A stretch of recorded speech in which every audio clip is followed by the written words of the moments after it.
Okay, now I'll jump to Susanne Michaelis. We're very happy you're here. We know you are representing one of the most important operational security organizations in the world, probably the one. You are heading the NATO Science for Peace program. You are involved in the Environmental Security Initiative with UNDP, the United Nations Environment Program, OSCE, and other international organizations.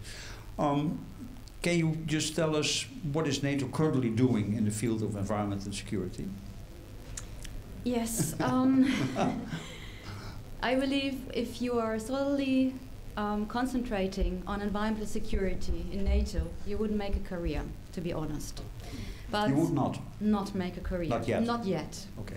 But today the environmental protection is an integrated part in all military operations that is under NATO command.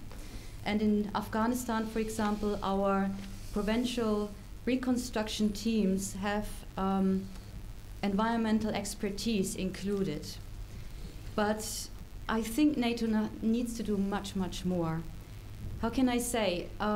It's a security organization. It cannot just make military operation environmental friendly. That is not enough anymore today. And I think we still have a long way to go to make our decision makers understand that environmental security and climate change is really a threat. Environmental issues and climate change is really a threat to security. And we have to convince them to develop appropriate policy approaches for preventive actions. In the 90s, and Sherry already mentioned it, NATO actually launched a pilot study which resulted in a report, and I should have shown it when Sherry mentioned it, a report which gives recommendations on how environmental security can be integrated into international security policy. And we are still drawing conclusions from this report. And I heard also that other international organizations such as OSCE adapted some aspects of it. In the 90s, NATO member states also reached out to former Soviet countries, and they made them partner countries and offered them an extensive cooperation program under Science for Peace and Security. And what we found out very soon is that actually the partner countries have, as one of their first security priorities, environmental security. So now, today at NATO, environmental security projects are conducted under Partnership for Peace Trust Funds and NATO Science for Peace and Security. And of course, all these activities were looked at by other international organizations, such as OSCE, UNEP, and UNDP, who invited NATO then in 2003 to join the Environment and Security Initiative.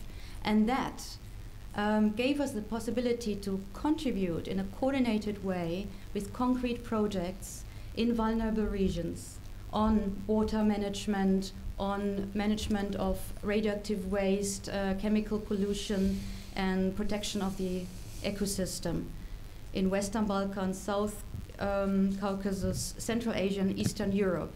So we concentrate on vulnerable regions for the time being. A side effect was that environmental security now is raised on the political agenda because the other international organizations are speaking about it. And you can see that it's raising up the agenda because our NATO Secretary General Jaap de Hoop Scheffer spoke in public about his conviction that NATO has to adapt its policy and capabilities and include environmental aspects. And I quote him, "The more we realize that environmental change has serious security implications, the more we understand NATO cannot stand idle by." Quote is finished. Thank you. That's great for the first round. Thank you very much. I will come back with the question about climate change a little bit, how that in particular may affect the programming of NATO.